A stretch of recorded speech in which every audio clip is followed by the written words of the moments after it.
Hello students, हम लोग vector in to dimensions देख रहे थे और वेक्टर इन टू डायमेंशंस में हम लोगों ने वेक्टर को एक्स और वाई प्लेन में देखना सीखा है। हम लोगों ने ये भी देखा है कि अगर हमारे पास ये एक्स एक्सिस है तो इस एक्स एक्सिस में और इस वाई एक्सिस में हमारे पास दो यूनिट वेक्टर होते हैं।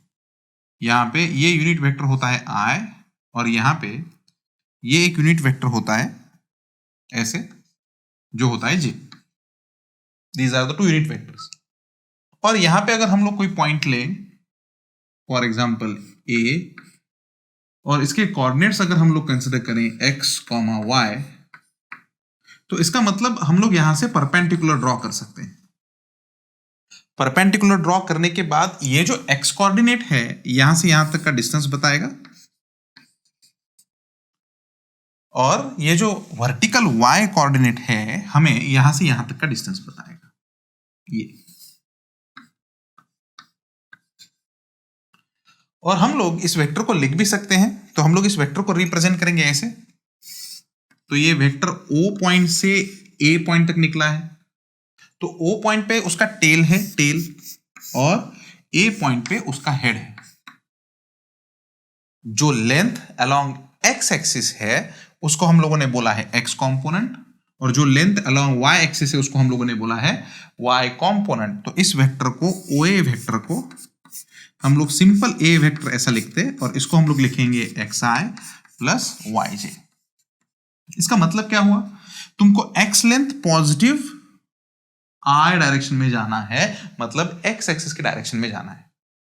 और यहां पे अगर तुम लोग देखो y, तो y के साथ j आया हुआ है, इसका मतलब तुम्हें y इतना लेंथ जाना है, लेकिन वो y इतना लेंथ तुम्हें अलोंग y एक्सिस जाना है। तो ये दोनों हम लोग यहां पे एक्स आई प्लस वाई जे ऐसा लिख सकते हैं। यहां से हम लोगों ने यह भी देखा था कि इसके हम लोग डायरेक्शन साइन और डायरेक्शन कोसाइन भी निकाल सकते। तो यहां पे अगर मैंने इसको x कंसिडर किया तो सबसे पहले मैं इसका मैग्नीट्यूड निकाल लेता हूं। What is the magnitude of vector? So vector का मैग्नीट्यूड मेरे पास आ जाएगा a स्क्वायर रूट, यहां पे आ जाएगा x square plus Y square. पहली बात तो ये हो गई। इसके बाद हम लोग इसकी डायरेक्शन साइंस निकाल रहे हैं, तो अलोंग एक्स एक्सिस हम लोग डायरेक्शन साइन निकाल सकते हैं। तो साइन अल्फा और कॉस ऑफ अल्फा, ये दोनों भी मैं यहां पे निकाल लेता हूं। अलोंग एक्स है तो साइन अल्फा के लिए अपोजिट साइड, तो y divided by square root, direct लिख रहा हूं X square plus A square, X square plus Y square, है ना, उसका हाइपोटेनियस है ये। और ये वाला यक्स एडजेसेंट साइड, तो अल्फा के adjacent side x upon square root of वही X square plus Y square. इतना हम लोगों ने देखा है, लेकिन अब हम लोग एक अलग टाइप का वेक्टर देख रहे हैं, वेक्टर बिटवीन टू पॉइंट्स।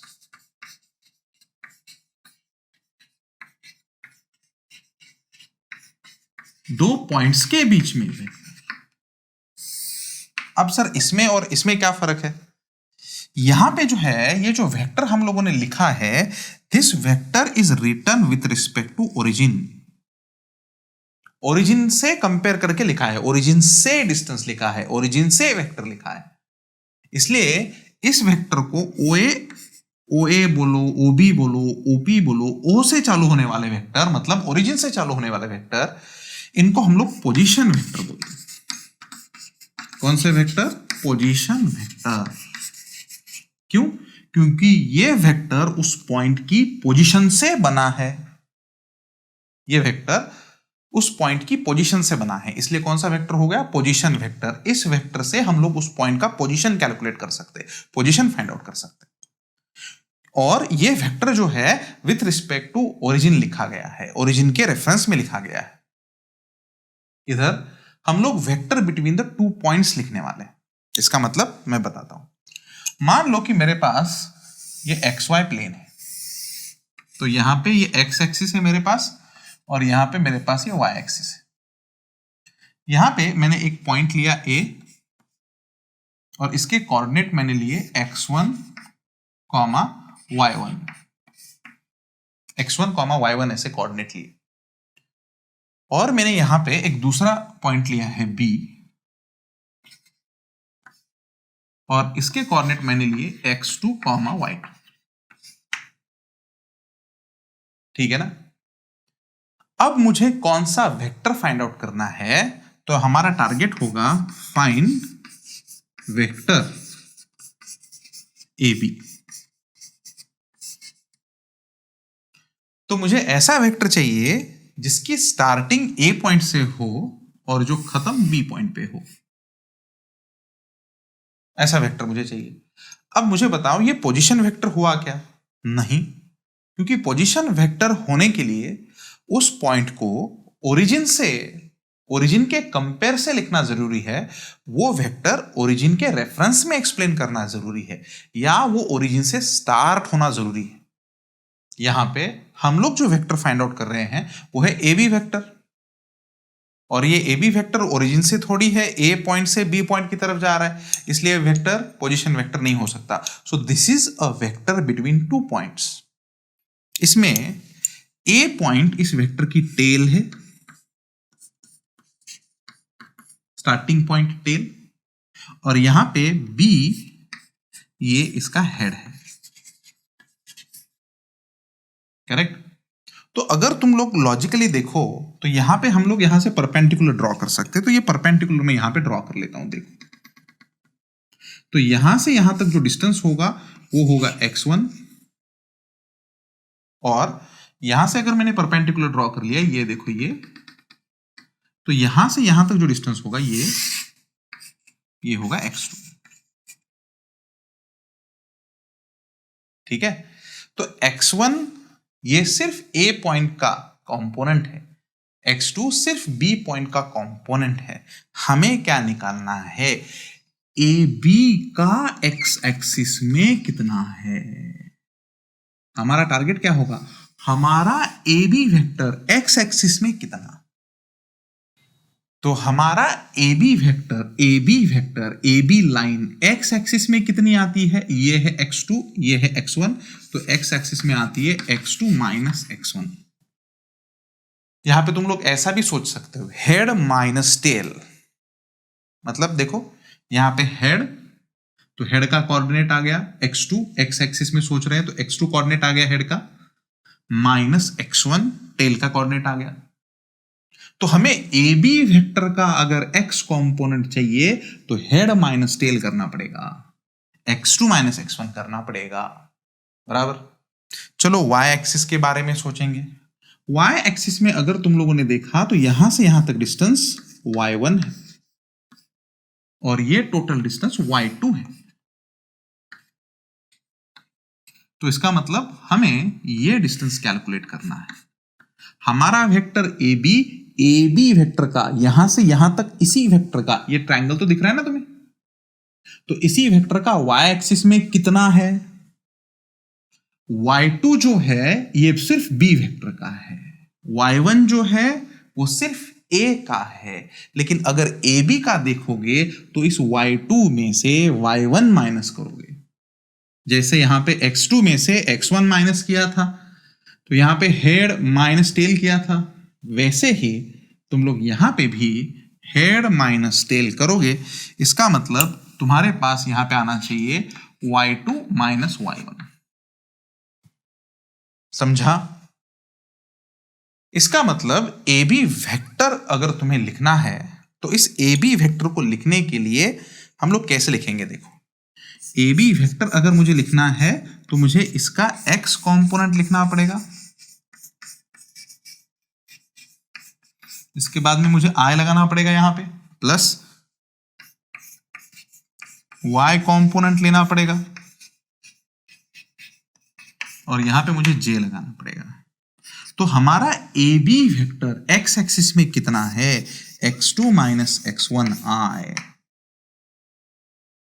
मैं तो सिंपल बोलता हूं, देखो हेड माइनस टेल, जो होगा सो होगा, हेड में से टेल को माइनस करें, i क्यों? क्योंकि मैंने सिर्फ x का कैलकुलेशन किया, प्लस y डायरेक्शन में सोचेंगे तो क्या होगा?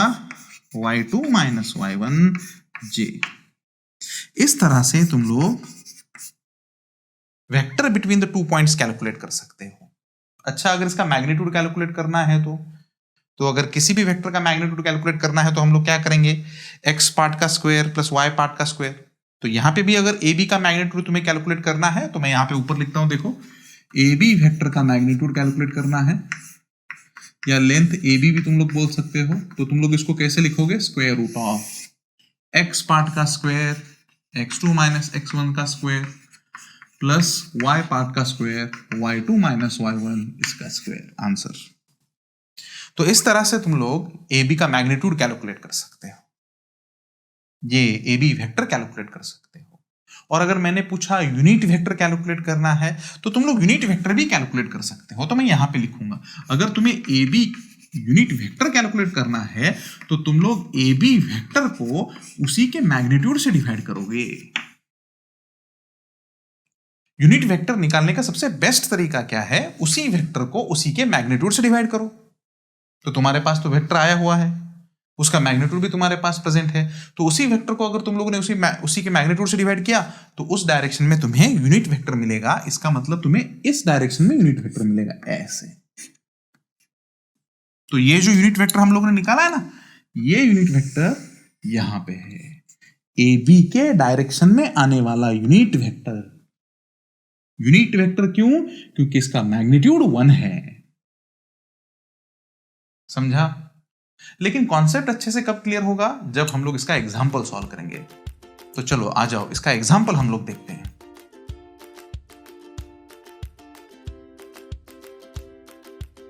तो मान लो कि तुम्हारे पास 2 पॉइंट्स दिए गए हैं, ठीक है। ए पॉइंट दिया गया है -2,3, बी पॉइंट दिया गया है 5,-4, और तुम्हें ऐसा बोला गया है कि ए बी वेक्टर निकालो, ए बी का मैग्नीट्यूड निकालो और ए बी का यूनिट वेक्टर निकालो। तो एक ही एग्जाम्पल में मैंने 3 क्वेश्चंस कवर किए हैं। तो हमें पॉइंट्स दिए हैं, पॉइंट से हम लोग A B vector, A B का मैग्नीट्यूड और यूनिट वेक्टर निकालने वाले हैं। तो देखो, अगर मैंने ऐसे लिखा ओ ए वेक्टर, तो इसका मतलब ए पॉइंट को मैं ओरिजिन के रेफरेंस में एक्सप्लेन कर रहा हूं। इसका मतलब ए पॉइंट का ये पोजीशन वेक्टर हुआ।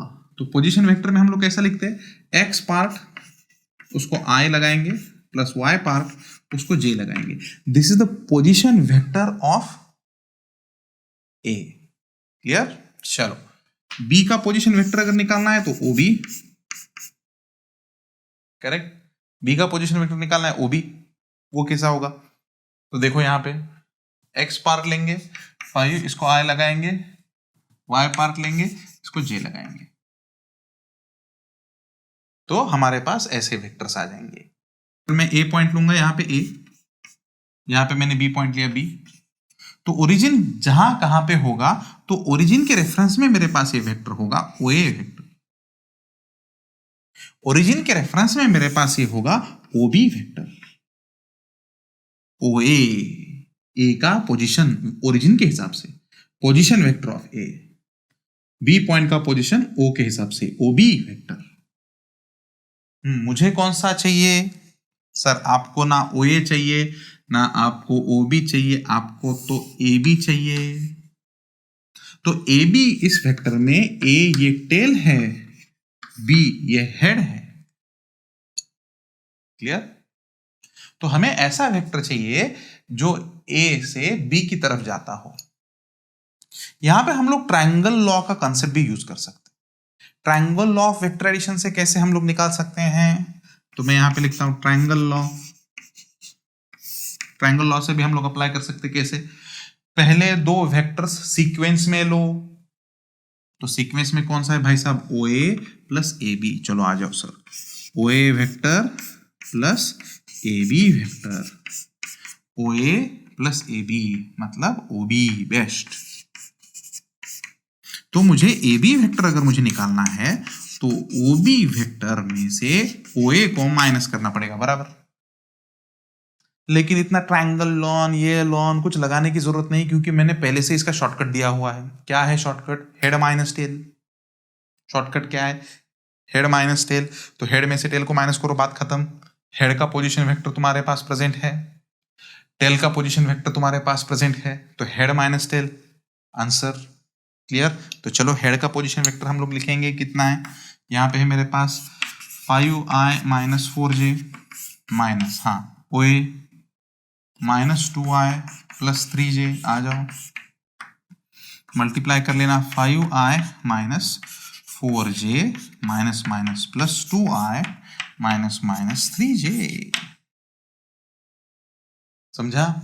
तो i का i के साथ 7i और ये 7j।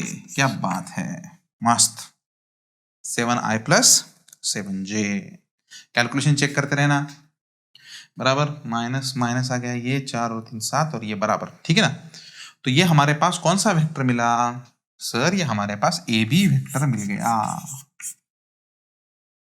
तो अब नेक्स्ट क्वेश्चन क्या है? ए बी का मैग्नीट्यूड। हाँ तो चलो ए बी का मैग्नीट्यूड हम लोग कैलकुलेट कर सकते हैं, आ जाओ।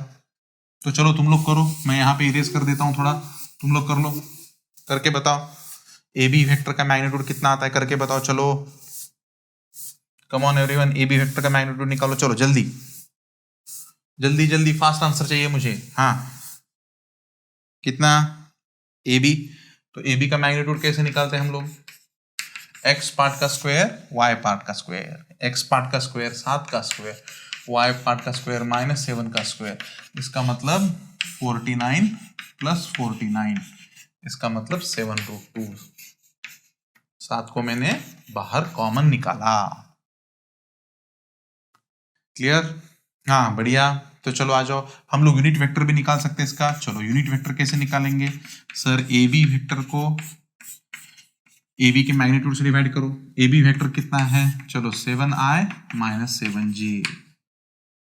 क्लियर? और उसको हम लोग इससे डिवाइड करेंगे 7√2। तो कितना आ गया? तो 7 यहाँ पे कैंसिल होगा, तो ये 7i divided by 7√2 minus 7j divided by 7√2। ऐसा लग रहा है कि बच्चों को पढ़ा रहा हूं। ये दोनों को डिवाइड कर दिया, 7 कैंसिल, 1/√2i माइनस 1/√2j। ये अपने पास ए बी का यूनिट वेक्टर आया। लेकिन अगर तुम्हें याद होगा तो मैंने बहुत ही इंपॉर्टेंट कॉन्सेप्ट कल बताया था, जब भी कभी यूनिट वेक्टर निकालें तो आई और जे, इसके कोएफिशिएंट हमें क्या देते हैं? Direction cosine. पहले ही बताया था, अरे बताया था कि नहीं कल? यूनिट वेक्टर निकालने के बाद यूनिट वेक्टर में आई और जे के जो कोएफिशिएंट्स है वो हमें क्या देंगे? Direction cosines. तो ये एक्स एक्सिस के साथ है, तो यहां पे हमारे पास होगा कॉस ऑफ अल्फा 1/√2। अब यहां पे वैल्यू लेते वक्त थोड़ा सा रुकना, क्योंकि मैं यहां पे मेरे हिसाब से एक ट्रिक बता रहा हूं। यहां पे नेगेटिव आया हम लोग जानते हैं, ओके, लेकिन लेते वक्त यहां पे कॉस ऑफ बीटा की पॉजिटिव वैल्यू ले लेना 1/√2। सुनो, ठीक है? डायरेक्शन कोसाइन कितना, इसका मतलब साइन के साथ ही लेना होता है। तो डायरेक्शन कोसाइन कितना? तो माइनस 1/√2 सही आंसर है। तो अगर किसी ने बोला कि डायरेक्शन कोसाइन कितना, तो cos of alpha 1/√2, cos of beta minus 1/√2 सही आंसर है, ठीक है। लेकिन अब अगर आगे कैलकुलेशन करना है ना, तो ये ट्रिक है। तो देखो कैसे। कॉस ऑफ अल्फा तो आ गया अपने पास 1/√2, ठीक है ना?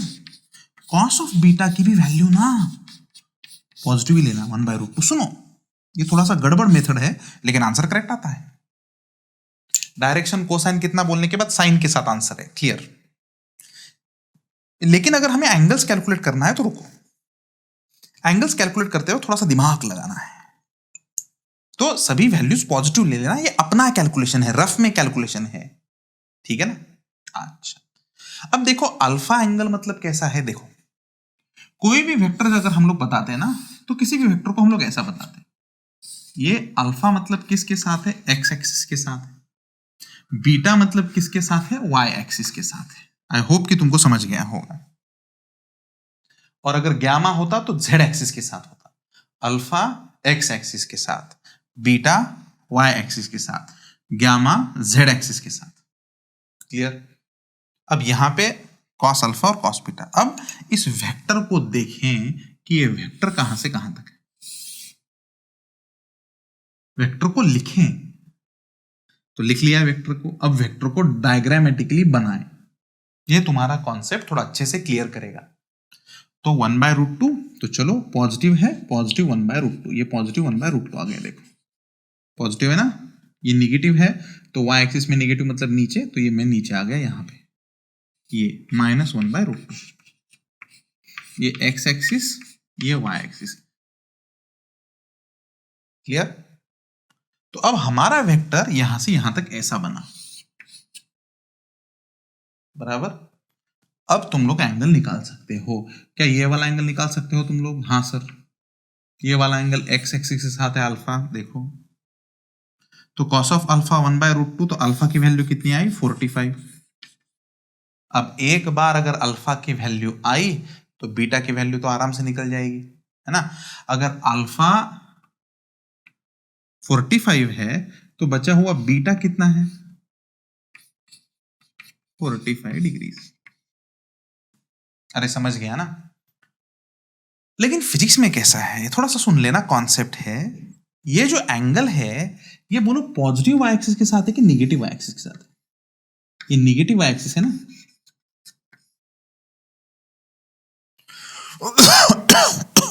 पानी।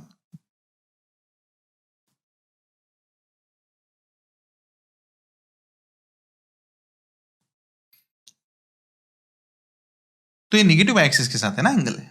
45 एंगल किसके साथ है? नेगेटिव वाई एक्सिस के साथ। लेकिन फिजिक्स में एंगल पॉजिटिव वाई एक्सिस के साथ लिखा जाता है, तो यहां से लिखा जाएगा वो एंगल ऐसे, पॉजिटिव वाई एक्सिस के साथ एंटी क्लॉकवाइज डायरेक्शन में। कॉम्प्लिकेटेड है कि नहीं? इसलिए मैं बोला गपचुप पॉजिटिव ले लेना, अल्फा निकल जाता है, बीटा निकल जाता है, फिर बाद में सोचना पॉजिटिव वाले के साथ कितना, एंटी क्लॉकवाइज डायरेक्शन में साथ कितना, क्लॉकवाइज डायरेक्शन के साथ कितना, तुम लोग आराम से निकाल सकते हो।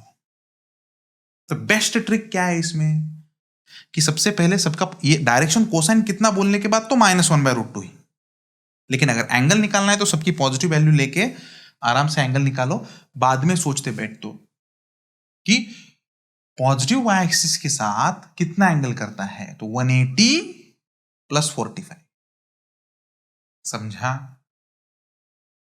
एंटी क्लॉकवाइज एंगल लेना है, क्लॉक के अपोजिट। अरे समझा कि नहीं? Everybody clear? चलो राइट इट डाउन। पूरा का पूरा प्रॉब्लम मैंने थोड़ा सा डेप्थ में लिया है, प्रॉपरली अच्छे से इसको कंप्लीट करें। चलो राइट इट डाउन, कंप्लीट करो इसको जल्दी। एक बार जब मैं कॉलेज में पढ़ा रहा था तो एक बच्चे ने मुझे ये सवाल पूछा था, सर ये तो ठीक है ना, आपने पॉजिटिव वाई एक्सिस के साथ बोला, अब एक्स एक्सिस के साथ कैसे? तो एक्स एक्सिस के साथ भी तुम लोग एंगल निकाल सकते हो। देखो तुम्हें यहां से जाना पड़ेगा ऐसे एंटी क्लॉकवाइज, और यहां से यहां तक कंप्लीट करना पड़ेगा। अगर ये पूरा सर्कल होता तो 360 होता, पूरा सर्कल होता तो 360 होता, पूरे सर्कल में से 45 कम है तो ये 360 - 45 है एंटी क्लॉकवाइज डायरेक्शन में। तो अल्फा का वैल्यू तुम लोग 45 डिग्री क्लॉक के अकॉर्डिंगली लिख सकते हो, क्लॉकवाइज 45।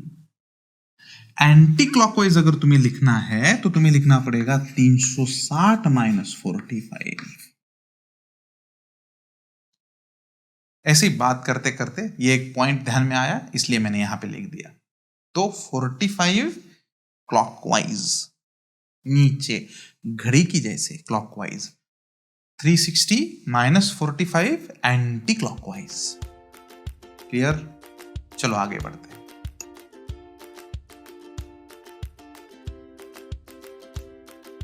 तो चलो आ जाओ 2 डायमेंशन वेक्टर के बारे में कुछ प्रैक्टिस करेंगे। तो हमारे पास ये एक्स एक्सिस और ये वाई एक्सिस है ही, ठीक है ना।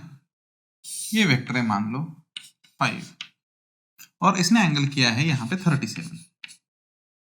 तो कल मैंने कुछ तुम्हें वैल्यूज दी थी, साइन, हाँ बोलो 37 है ना, कॉस 37, साइन 53 एंड कॉस 53। और इसके लिए मैंने तुम्हें ये ट्रायंगल ध्यान रखने को बोला था, 5 4 3, 3 के सामने 37 और 4 के सामने 53। तो इस ट्रायंगल से तुम लोग वैल्यूज निकाल सकते हो। साइन 37 सामने वाली डिवाइडेड बाय हाइपोटेन्यूज 3/5 कॉस 37 4/5, यहाँ पे 4/5 और 3/5, ये काम की वैल्यूज है बराबर। अब ऐसा वेक्टर मैंने बोला तुम्हें, ठीक है, मान लो कि ये फोर्स है, सपोज 5 न्यूटन है, तो मैंने तुम्हें बोला कि इस फोर्स को वेक्टर के फॉर्म में लिखो, तो तुम लोग कैसे लिखोगे? हाँ सर हम लोग परपेंडिकुलर ड्रॉ करेंगे। देखो एक्स एक्सिस में देखो क्या आता है सर, ये तो एक्स कंपोनेंट, तो एक्स कंपोनेंट हम लोग फोर्स का एक्स कंपोनेंट कंसीडर करेंगे। अब ये एक्स कंपोनेंट मतलब कौन सी साइड है? अगर ये परपेंडिकुलर है कि एडजेसेंट साइड की अपोजिट साइड? देखो देखो यहाँ पे कौन सी साइड है? Adjacent side. तो एफ की एडजेसेंट साइड cos ऑफ 37, इसको हम लोग एफ मानते। क्लियर? तो हमारे पास तो टोटल फोर्स ये एफ है, लेकिन इस फोर्स का हमें एक्स कंपोनेंट कैलकुलेट करना है। तो एक्स कंपोनेंट अगर कैलकुलेट करना है तो एडजेसेंट साइड, एडजेसेंट साइड मतलब क्या होगा? cos of 37। तो वैल्यू निकाल सकते हैं cos 37 मतलब 4/5, मैंने यहाँ पे दी है वैल्यू ए, और फोर्स की टोटल फोर्स की वैल्यू कितनी है? 5, तो 5 कैंसिल करो, तो एक्स कंपोनेंट का मैग्नीट्यूड कितना आ गया? 4 न्यूटन। इसका मतलब ये 4 न्यूटन एक्स एक्सिस में है, समझा? चलो वाई एक्सिस में कितना है हम लोग देखेंगे। अब देखो वाई एक्सिस मतलब कौन सी साइड है? एडजेसेंट साइड के अपोजिट साइड। वाई एक्सिस मतलब अपोजिट साइड, तो फोर्स का वाई कंपोनेंट, समझा? फोर्स का वाई कंपोनेंट, वाई डायरेक्शन में कंपोनेंट, तो कितना है? एफ। अपोजिट साइड साइन 37, तो कितना? 5। साइन 37 की वैल्यू 3/5, कैंसिल करो तो 3 न्यूटन। तो फोर्स वेक्टर को हम लोग कैसे लिख सकते हैं भाई साहब? फोर्स वेक्टर को क्या लिख सकते हैं? एक्स एक्सिस में कितना है? 4i, वाई एक्सिस में कितना है? 3j, खत्म बात। तो इस वेक्टर को हम लोग एक्स और वाई एक्सिस में ऐसा लिख सकते हैं, ठीक? चलो आ जाओ, अब और एक वेक्टर ले लेंगे। इधर देखो यहाँ पे ऐसा एक वेक्टर ले लेंगे, ये 10 न्यूटन, यहाँ पे 53। चलो लिख के बताओ, एक्स एक्सिस में कितना, वाई एक्सिस में कितना, लिख के बताओ चलो जल्दी। हाँ ट्राई करो, परपेंडिकुलर ड्रॉ करो। ये कौन सी साइड है? एडजेसेंट साइड, इसको बोलेंगे हम लोग एफ एक्स। ये अपोजिट साइड, इसको हम लोग बोलेंगे एफ वाई। वैल्यू कैलकुलेट करेंगे एफ एक्स, एफ एक्स की वैल्यू फोर्स का adjacent side cos 37, sorry 53, so cos of 53, F की वैल्यू कितनी? 10, cos 53 की वैल्यू 3/5, कैंसिल कर सकते हैं 6 न्यूटन। एफ वाई निकाल सकते हैं, एफ वाई सामने वाली साइड, एंगल के सामने वाली साइड, तो एफ साइन 53, एफ 10 साइन 53, 4/5, इसका मतलब 8 न्यूटन। क्लियर? अब आई जे के फॉर्म में लिखना है, तो चलो यहाँ पे तो हमारे पास ये जे है, यहाँ पे इधर है आई, है ना? तो इस वेक्टर को, फोर्स वेक्टर को अगर मुझे लिखना है तो कैसे लिखूंगा मैं? फोर्स वेक्टर इक्वल टू, ये जो एक्स एक्सिस में हमारी वैल्यू 6 आई, ये पॉजिटिव डायरेक्शन में आई कि निगेटिव? निगेटिव डायरेक्शन में, तो -6i प्लस ये पॉजिटिव डायरेक्शन में जा रहा है 8j। क्लियर? चलो नेक्स्ट एग्जांपल की तरफ जाएंगे। यहां पे मान लो ऐसा कुछ सिचुएशन, ये y एक्सिस, ये x एक्सिस, हमारे पास एक फोर्स है ऐसा 5 न्यूटन, एंगल 53, ठीक है? और एक फोर्स है कुछ ऐसा 10√2, एंगल 45, ठीक, न्यूटन, बराबर। और मान लो कि और एक फोर्स है, किधर ले लूं? इधर ले लेता हूं, और एक फोर्स है ऐसा 37, 10 न्यूटन। क्लियर? सो हमें कैलकुलेट करना है बॉडी के ऊपर नेट फोर्स कितना है। अब पैरेललोग्राम से अगर करते बैठोगे तो सोचो कितना टाइम लगेगा, है कि नहीं? इससे बेस्ट है कि तुम लोग इसको कोऑर्डिनेट में रिप्रेजेंट करके करो। तो परपेंडिकुलर ड्रॉ करो, बेस्ट। इस फोर्स को बोलो F1, इस फोर्स को बोलो F2, और इस फोर्स को बोलो F3। तो 3 फोर्स है, तीनों फोर्स को हम लोग लिखेंगे। F1 का x एक्सिस। तो F1 वेक्टर को हमें लिखना है। तो x एक्सिस में जब हमें जाना है तो 53 का कौन सा साइड सोचेंगे? एडजेसेंट साइड के अपोजिट साइड। सिर्फ F1 का देखना, और F1 से जब हम लोगों ने परपेंडिकुलर ड्रॉ किया तो हमें F1 का ये वाला देखना है। तो 53 एंगल का, ये एंगल x एक्सिस के साथ है, तो x एक्सिस के साथ जो एंगल है इसका ये साइड जो है कौन सा साइड है? एडजेसेंट। तो यहां पे देखो, यहां पे हम लोग कौन सा कंपोनेंट लिखने वाले हैं? इस सेक्शन में हम लोग x कंपोनेंट लिखने वाले हैं, और यहां पे ये जो सेक्शन है इस सेक्शन में हम लोग y कंपोनेंट लिखेंगे। डन। चलो आ जाओ। तो हमें x कंपोनेंट लिखना है, तो x कंपोनेंट हमारे पास कौन सा साइड है? एडजेसेंट के अपोजिट, एडजेसेंट। तो यहां पे मैं लिखूंगा 5 adjacent side cos of 53, positive side में आए, खत्म बात। पॉजिटिव साइड में जा रहा है ना ये वेक्टर, पॉजिटिव साइड में y डायरेक्शन ऊपर जा रहा है, y डायरेक्शन ऊपर जा रहा है। 53 की कौन सी साइड है? अपोजिट साइड है, तो अब ऊपर जा रहा है तो प्लस 53 की अपोजिट साइड है, साइन 53, अपोजिट साइड साइन 53, जे खत्म।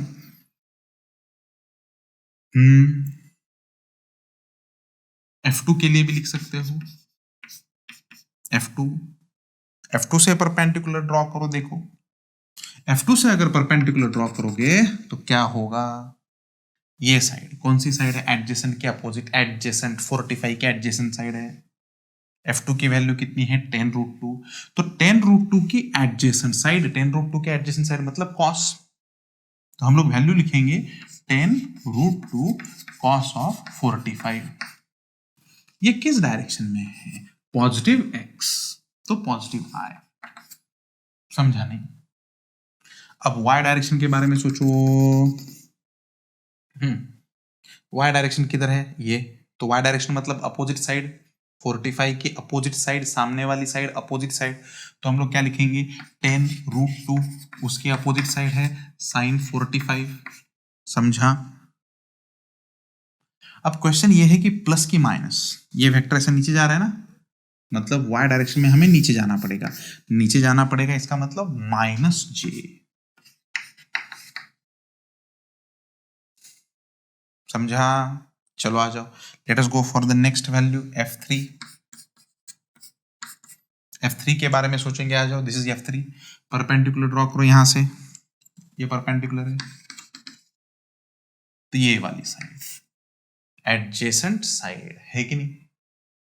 तो एडजेसेंट साइड है ये, तो यहां पे क्या लिखोगे? 10 cos ऑफ 37 एडजेसेंट साइड, लेकिन पॉजिटिव डायरेक्शन में कि निगेटिव? Negative, -i। क्लियर?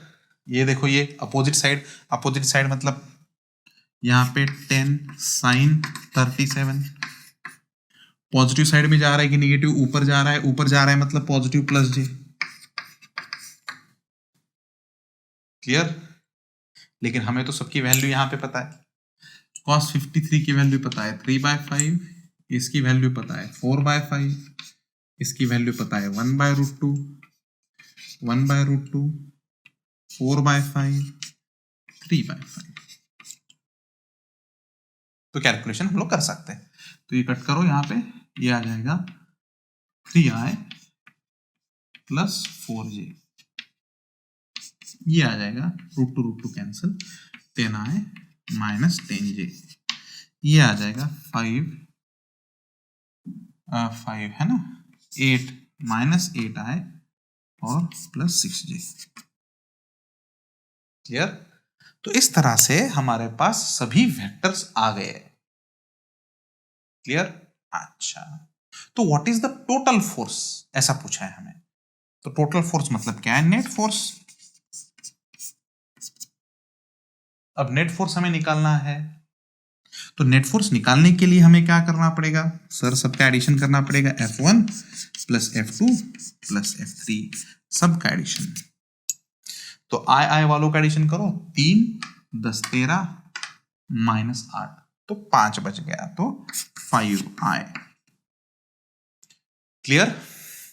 अब y वालों का एडिशन करो, ये 4 -10 -6 0, तो +0 कैलकुलेशन चेक करना एक बार फिर से। चलो आ जाओ, कितना? 3 10 13 -8, तो 5 बच गया। 4 -10 -6 -6 +6 0, ऐसे। सो ये आ गया नेट फोर्स। तो अभी ऐसा भी कभी कभी क्वेश्चन आता है, what is the net force along x axis?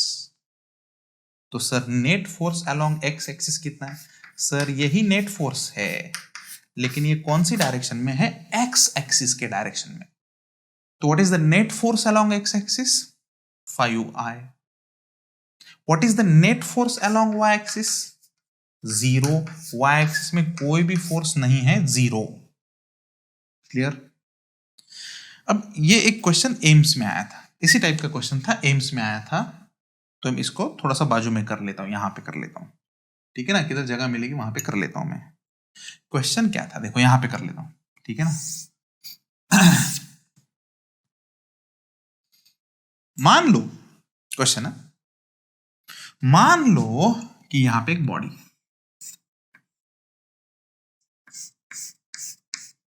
यहां पे एक बॉडी है, ऐसा मान लो, मान लिया सर। तो ये बॉडी रुकी हुई है कि चल रही है? तो वो तो सर फोर्स पे डिपेंड करता है, फोर्स है कि नहीं बॉडी पे। तो सोचो सर, बॉडी पे फोर्स है कि नहीं है? है। कितना है? 5। तो बॉडी चलेगी। बॉडी एक्स में चलेगी कि वाई में? सर बॉडी चलेगी एक्स में। क्यों? क्योंकि बॉडी पे जो भी फोर्स है वो पूरा का पूरा फोर्स एक्स एक्सिस में ही है, वाई एक्सिस में फोर्स नहीं है। तो इसका मतलब बॉडी पूरी की पूरी एक्स एक्सिस में चलेगी, वाई एक्सिस में फोर्स नहीं है। हम ऐसा मान रहे हैं कि पहली बॉडी रुकी हुई है, ठीक है ना? तो इनिशियली बॉडी रुकी हुई है, हम लोगों ने उसके ऊपर नेट फोर्स लगाया, बहुत सारे फोर्सेस लगाए, लेकिन इसका नेट फोर्स कितना आया? 5i।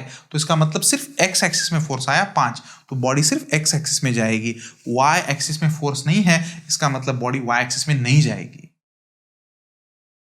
तो बॉडी कहां चलेगी? सिर्फ एक्स एक्सिस में। बॉडी पे फोर्स कौन सी डायरेक्शन में है? सिर्फ एक्स एक्सिस के डायरेक्शन में। नेक्स्ट क्वेश्चन ऐसा है, अगर बॉडी को इक्विलिब्रियम में लाना है, ऐसा बोला गया, body is in equilibrium.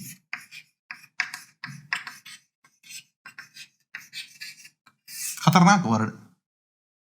Body अगर इक्विलिब्रियम में आई, बॉडी को इक्विलिब्रियम में लाना है,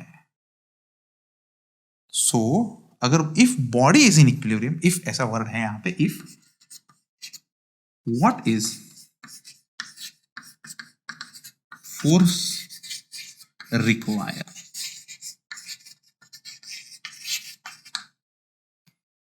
कितना फोर्स लगेगा बॉडी पे कि बॉडी इक्विलिब्रियम में आए? बॉडी पे कितना फोर्स लगेगा कि जिसकी वजह से बॉडी इक्विलिब्रियम में आए? चलो अच्छा, अब इक्विलिब्रियम क्या है सर? इक्विलिब्रियम इसका मतलब बॉडी पे टोटल फोर्स 0 होना चाहिए। सो व्हाट इज, मैं थोड़ा ये इरेज कर देता हूं ऊपर का, इधर वाला, ठीक है ना? टोटल फोर्स वगैरह तो निकाल के हो गया, एंड आई होप कि तुम लोगों ने लिख लिया होगा, ठीक है? तो यहां पे हम लोग एक वर्ड के बारे में बात कर रहे हैं जिसका नाम है इक्विलिब्रियम।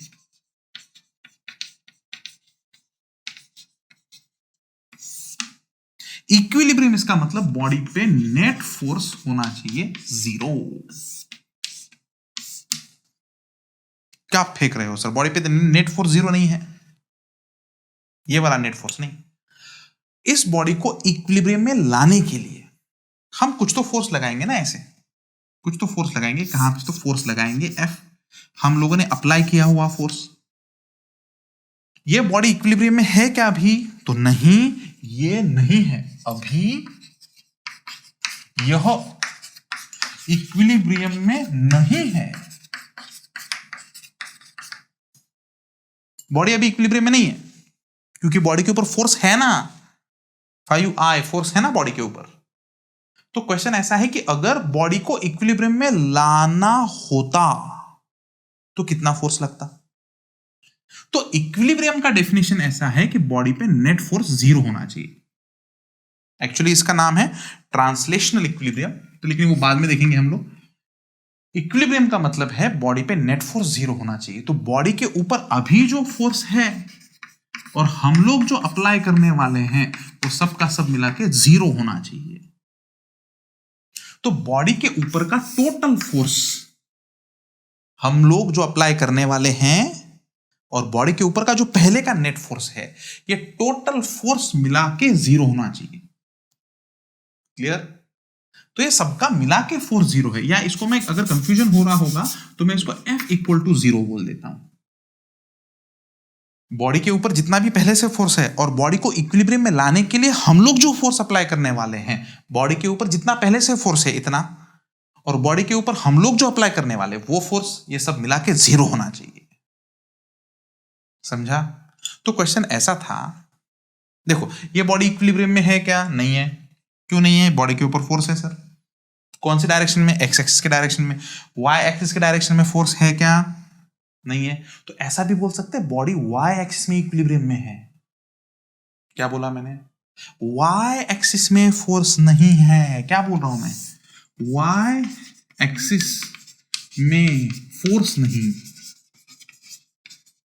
वाई एक्सिस में फोर्स है क्या? नहीं है। तो वाई एक्सिस में इक्विलिब्रियम में है। अगर वाई एक्सिस में फोर्स नहीं है तो वाई एक्सिस में बॉडी इक्विलिब्रियम में है। तो बेसिक कॉन्सेप्ट क्या है कि बॉडी के ऊपर टोटल फोर्स 0 होना चाहिए। बॉडी के ऊपर पहले का फोर्स और बॉडी के ऊपर हम लोगों ने अप्लाई किया हुआ फोर्स 0 होना चाहिए। तो चलो बॉडी के ऊपर पहले का फोर्स कितना है सर? 5I। हम लोग को कितना निकालना है? हम लोग को अप्लाई करना कितना है वही तो निकालना है, = 0। बॉडी के ऊपर कितना फोर्स है? 5I। इक्विलिब्रियम में लाने के लिए हमें कितना अप्लाई करना है वही तो निकालना है। तो इसका मतलब F अप्लाइड फोर्स हम लोग कैलकुलेट कर सकते हैं -5I। इसका मतलब इस बॉडी के ऊपर -5I इस डायरेक्शन में अगर फोर्स अप्लाई कर दो तो बॉडी पे टोटल फोर्स 0 हो जाएगा। बॉडी पे नेट फोर्स कितना है? 5I। हम लोगों ने कितना अप्लाई किया? -5I। तो +5I -5I एक दूसरे को कैंसिल कर दिए, बॉडी के ऊपर नेट फोर्स 0, बॉडी रुकी रहेगी, तो बॉडी इक्विलिब्रियम में आ जाएगी। समझा? तो पहले भी बॉडी रुकी हुई थी, बाद में भी बॉडी रुकी हुई है। इसका मतलब बॉडी इक्विलिब्रियम में आ जाएगी क्योंकि बॉडी के ऊपर नेट फोर्स 0 हो जाएगा। वाई एक्सिस में कितना लगाना पड़ेगा सर? वाई एक्सिस में लगाने की जरूरत ही नहीं है क्योंकि वाई एक्सिस में पहले से ही फोर्स 0 है। समझा? यहां पे कहां पे भी अगर डाउट है तो इस कॉन्सेप्ट को अच्छे से रिवाइज करें और 2-3 बार इस वीडियो को देखो। क्लियर? और हम लोग अच्छे अच्छे क्वेश्चंस देखने वाले, कल के वीडियो में तो बहुत अच्छे क्वेश्चंस देखने वाले। तो आई होप कि तुमने ये सब लिखा होगा, इक्विलिब्रियम का कॉन्सेप्ट तुम लोग ने लिखा होगा, इक्विलिब्रियम किसको बोलते हैं वो भी तुम लोगों ने लिखा होगा। तो अगर किसी जगह पे भी डाउट है तो इस प्रॉब्लम को फिर से देखें। ऐसे 2-3 प्रॉब्लम मैं लेने वाला हूं और कुछ कंपोनेंट्स भी मैं लेने वाला हूं। तो कल का लेक्चर और इंपॉर्टेंट रहने वाला है क्योंकि प्रॉब्लमेटिक एप्लीकेशन हम लोग उसका लेने वाले हैं। क्लियर? Note it down. हम लोग रुकेंगे दोस्तों यहां पे।